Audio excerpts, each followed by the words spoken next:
السلام علیکم ورحمۃ اللہ وبرکاتہ۔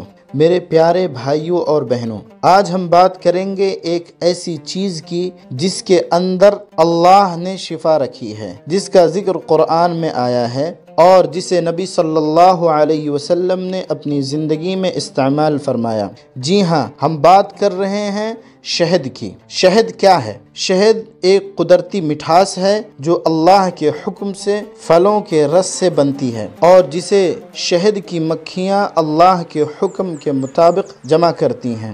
مکھی کے اندر خود کوئی طاقت نہیں، نہ وہ رس میں شفا رکھ سکتی ہے، نہ وہ کسی کو نفع یا نقصان دے سکتی ہے۔ یہ سب کچھ اللہ کے حکم سے ہوتا ہے، جسے قرآن میں اللہ رب العزت نے فرمایا، بسم اللہ الرحمن الرحیم، ثم كلي من كل الثمرات فاسلكي سبل ربك ذللا يخرج من بطونها شراب مختلف ألوانه فيه شفاء للناس، یعنی پھر تمام پھلوں سے کھاؤ اور اپنے رب کے بتائے ہوئے راستے پر چلتی رہو۔ تمہارے پیٹوں سے مختلف رنگوں کا مشروب نکلتا ہے جس میں لوگوں کے لیے شفا ہے۔ نبی پاک صلی اللہ علیہ وسلم شہد کو پسند فرماتے تھے۔ آپ صلی اللہ علیہ وسلم صبح خالی پیٹ شہد ملا پانی پیا کرتے تھے۔ آپ صلی اللہ علیہ وسلم نے فرمایا،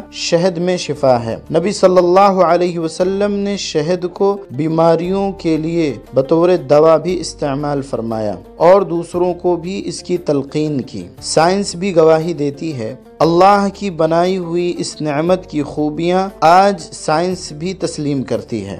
شہد زخموں کو جلدی بھر دیتا ہے، کھانسی، نزلہ اور گلے کی خراش میں مفید ہے، معدہ، قبض، گیس سب میں آرام دیتا ہے، دل کو طاقت دیتا ہے، نیند بہتر کرتا ہے، جسم کو توانائی بخشتا ہے۔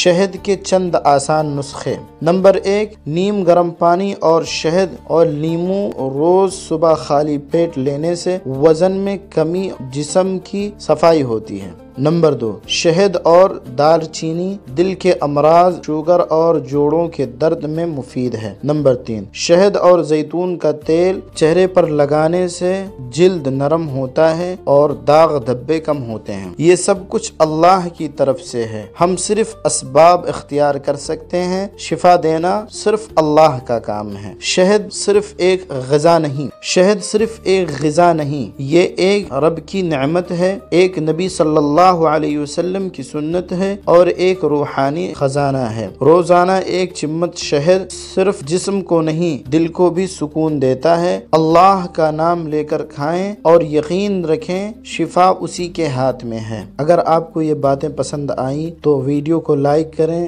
شیئر کریں اور چینل کو سبسکرائب کرنا نہ بھولیں، اور نیچے کمنٹ میں ماشاء اللہ لکھ کر اپنی محبت کا اظہار کیجیے۔ اللہ ہمیں اپنی نعمتوں کی قدر کرنے کی توفیق دے اور ہمیں ظاہری اور باطنی شفا عطا فرمائے، آمین یا رب العالمین۔